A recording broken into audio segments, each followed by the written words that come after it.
Hi everyone. In this video, we will discuss about inheritance of the two genes, which means two characters are being controlled by two genes. So in the previous video, we had discussed about the monohybrid cross or incomplete dominance, codominance or pleiotropic gene, where we had studied about one character and which is being controlled by one gene. So today we will discuss about inheritance of two genes.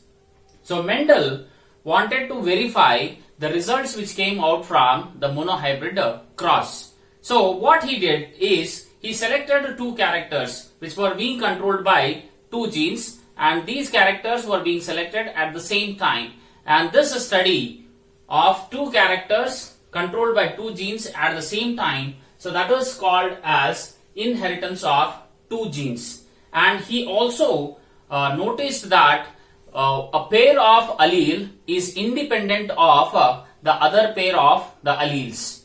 So later he proposed another law that is called as law of independent assortment. So independent assortment states that when a pair of the genes are being seen together, so these characters or the genes which control the characters will segregate randomly and independently during the gamete formation, and they reunite or recombine during the process of fertilization. So that is law of independent assortment. So in this law there are mainly two events which are occurring. So the first event which occurs is the segregation of the alleles, during the gamete formation or gametogenesis, and the second event is the reunion of the allele during the fertilization. So two events together is being stated as the law of independent assortment. So the pair of alleles, so two pair of alleles will segregate or assort independently during gametogenesis, and they reunite or they recombine during the process of fertilization.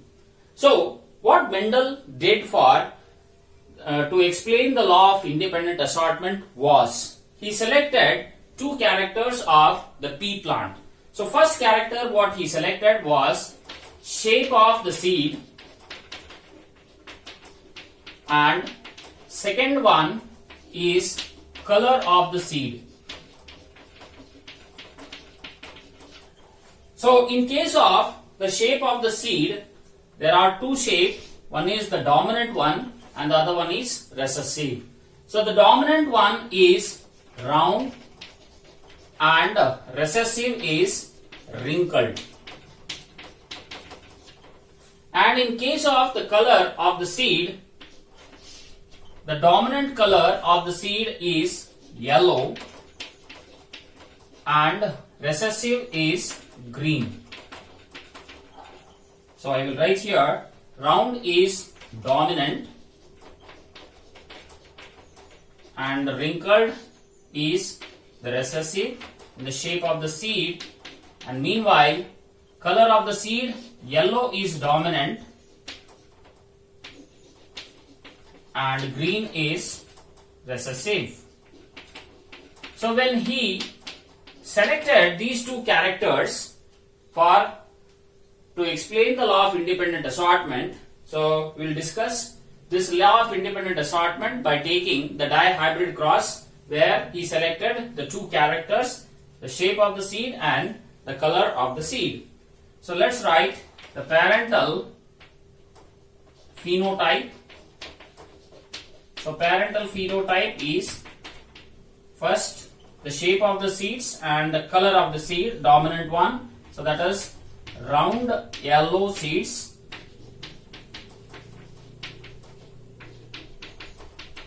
cross with wrinkled green seeds.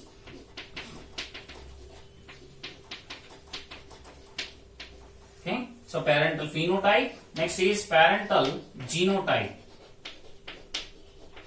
So here you can see that both are the dominant character of the seeds. So for round shape, capital R, and for the color of the seed, capital Y, capital Y.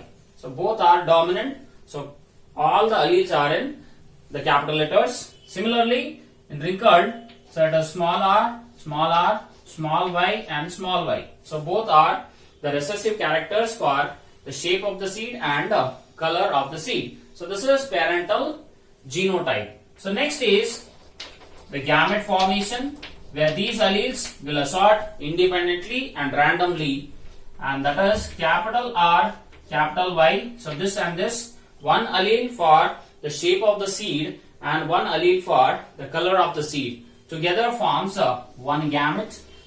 Okay, similarly it is the other gamete. So here also one allele for the shape of the seed, okay, that is wrinkled, and other allele for the color of the seed, together forms one gamete. Okay, so these are the gametes which are being formed of the round yellow seeds and wrinkled green seeds. Now during the fertilization, these alleles which have been segregated or assorted, so they will recombine or reunite. So they will form capital R, capital Y, and small y. So this is the genotype which is being formed in the F1 generation. So similarly, if you cross the other gametes also, you will get the same genotype. So this is the F1 generation, where the F1 generation plants produced round yellow seeds. So all the 100% of the plants had round yellow seeds. So this was the F1 generation. Now when the F1 generation he selfed it, or when the self hybridization was being done, so that is by crossing the F1 generation, so that is capital R, capital Y, small y, into capital R, capital Y, small y. So many of the students make the mistake while selecting the alleles for the formation of the gametes. So if there is a mistake over here, then there is a problem where in the F2 generation, where they will not get the result what Mendel had observed. So here the F1 gametes, so allele which have to be selected here. So that is, first is you should take the capital R with capital Y and capital R, small y. So capital R, capital Y, so this forms one gamete. Capital R and small y, so this is another gamete. Now the another gamete is for the small r, capital Y, and small r, small y. So these will be the four gametes which will be formed, okay, during the self hybridization. Similarly, the same gametes on the either side. So capital R, capital Y, capital R, small y, small r, capital Y, and small r, small y. So four gametes. So four for male gametes, for female gametes, when they fuse, so there will be the formation of around 16 individuals at the F2 generation. So let's have the F2 generation in the form of the checkerboard or Punnett square.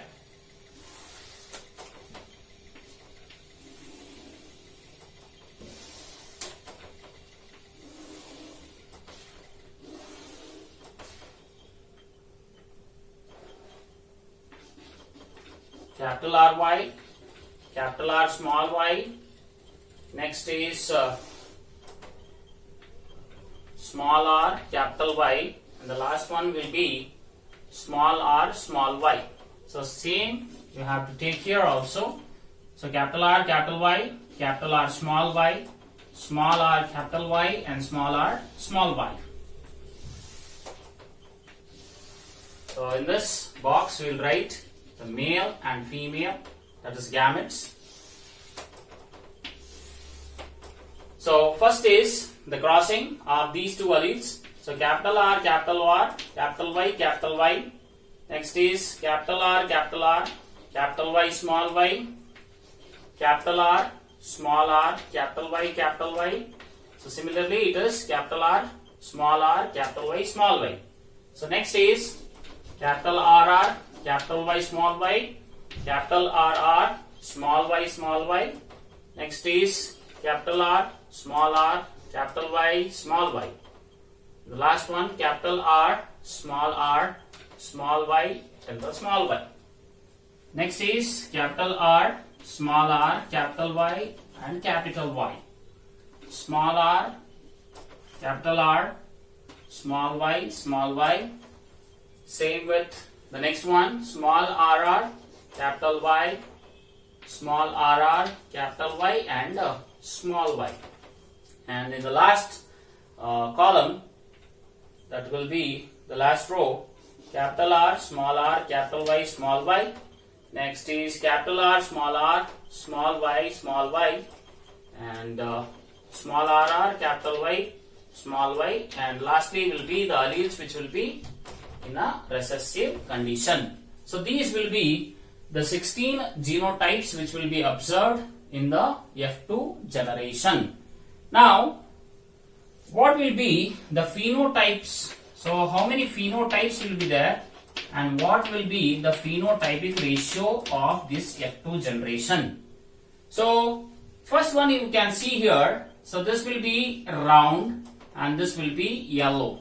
So all the dominant alleles, so round yellow. Similarly here again it will be round and yellow, because here yellow, the allele which has controlling the character for the color, so that is dominant. So again round yellow. Okay. Next is round yellow here, and here you can see the shape of the seed is dominant, the alleles, and the alleles which are controlling the color of the seed, they are recessive. So that will be round, and this will be green. So round yellow, this is round green. Next is round yellow. Next is round and green. Next is here you can see that the alleles for the shape of the seed are recessive. So this becomes wrinkled and yellow. So this is again wrinkled yellow. Okay. Next here it is round yellow. Next here this is round green. Okay. This is round green. Thereafter is wrinkled yellow, and the last one what we get here is wrinkled green. Okay. Sorry. So this is the round yellow over here. Right. So now these are the 16 genotypes which are having 4 phenotypes, namely the first one is round yellow, second one is round green, third one is wrinkled yellow,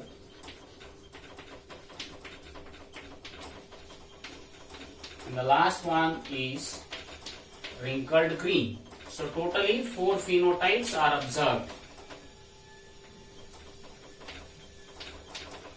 Okay. Now, what is the phenotypic ratio of a dihybrid cross? So you can calculate. So this is 1 round yellow, 2, 3, 4, 5, 6, 7, 8 and 9. So totally round yellow are 9. Next is 1, 2 and 3. So 3 are round and green, and 1, 2 and 3 are wrinkled yellow, and 1 is wrinkled green. So phenotypic ratio of a dihybrid cross is 9:3, 3:3, 1. Okay. Next is the genotype. So how many genotypes and what is the genotypic ratio? So that we'll discuss here. So you can see in the checkerboard, so capital RR, capital Y. So it is alone where all the dominant alleles are being seen, okay, for the two characters. So this is 1, so that is 1 is 2. So capital RR, capital Y, small y. So this is 1 and the other one is this. So this is 2. Next is capital R, small r, capital Y. So this is 1 and this is 2. So 1 and 2. So again 2. So you can see here capital R, capital Y, small y, both heterozygous. So this is 1, 2, 3 and 4. Okay. So this is 1, 2, 3 and 4. So next remains is capital RR, small y. So that is only 1 is there. Thereafter is capital R, small y. So this is 1 and this is the other one. So again 2. So next is small rr, capital YY. It is only 1.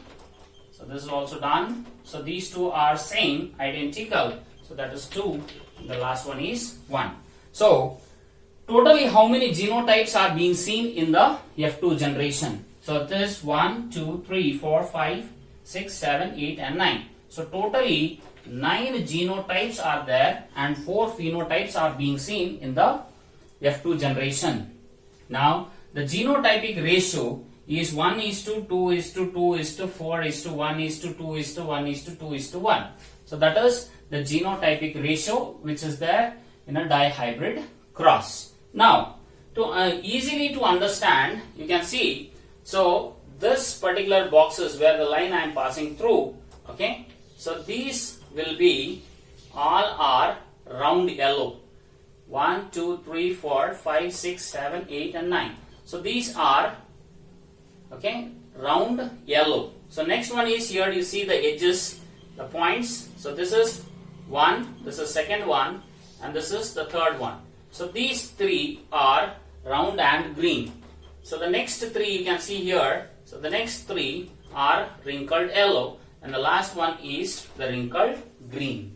So this is how you can easily understand that in the F2 generation 16 genotypes are there with 4 phenotypes and 9 genotypes.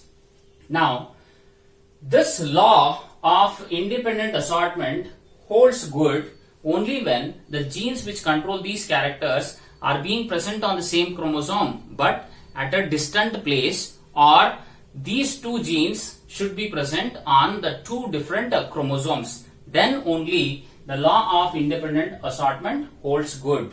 Okay, and apart from that, here you can see that round yellow and wrinkled green. So these are the parental characters which Mendel had selected initially. So they are being seen. But apart from them, there is the round green and wrinkled yellow. So these are the new things which are not being present in that of the parental characters. So these 2 are formed due to the randomized arrangement of the alleles. So thereby there is a formation of the variants or the recombinants by the process of recombination. Now if you look after what is the parental percentage in the F2 generation, if you see the parental percentage, okay, so that will be, see 9.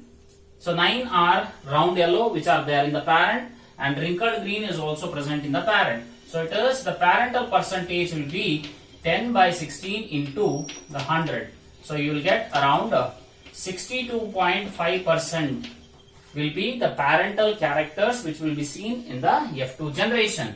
And what will be the recombination percentage? So recombinations you can see here round green and wrinkled yellow. So that is 6 by 16 into 100. So you will get around 37.5%. So 37.5% will be the variants or the recombinants which will be formed in the F2 generation. Okay. So this is about the parental percentage and the recombination percentage. and this recombination percentage is higher, little bit higher, that is around 37.5. That is because the genes which control the shape of the seed and the color of the seed are being present on two different chromosomes. Now, why Mendel did this experiment? As I said, to verify the results of monohybrid cross, where in a monohybrid cross, Mendel got the result, the phenotypic ratio, that is 3:1. Whether that holds true here also or not. So to check that, what we can do is, we can select one particular character. For example, if I select here the shape of the seed. Now in case of the phenotype, if you take shape of the seed. So for example, I will write here shape of the seed. So this is one character. Okay. So round is dominant. So let's see how many are the round seeds. So 9 are round and yellow seeds and 3 are round and green seeds. So totally 12 are the round seeds, to which the another recessive character, so that is wrinkled shape. So how many are the wrinkled shaped seeds? So that is 3 and 1. So totally 4. So round, okay, when we take individually the shape of the seed, so that is round to that of the wrinkled. So there is the ratio 12:4, which means it is 3:1. So this is the one single character, that is shape of the seed, which explains the phenotype ratio which he observed already, that is 3:1. So it is also true with that of the color of the seed. For example, if I take the yellow color, so here round and yellow. So round yellow are 9 and wrinkled yellow are 3. So 9 plus 3 is equal to 12, and another color, that is green. So round green are 3 plus wrinkled green is 1. So totally here again 4. So when we select the color of the seed also, okay, we get the ratio, phenotypic ratio, that is 12:4, which is 3:1. So this explains that when we take a single character of a dihybrid cross also, it shows 3:1 is the phenotypic ratio what Mendel had obtained during the monohybrid cross. Thank you.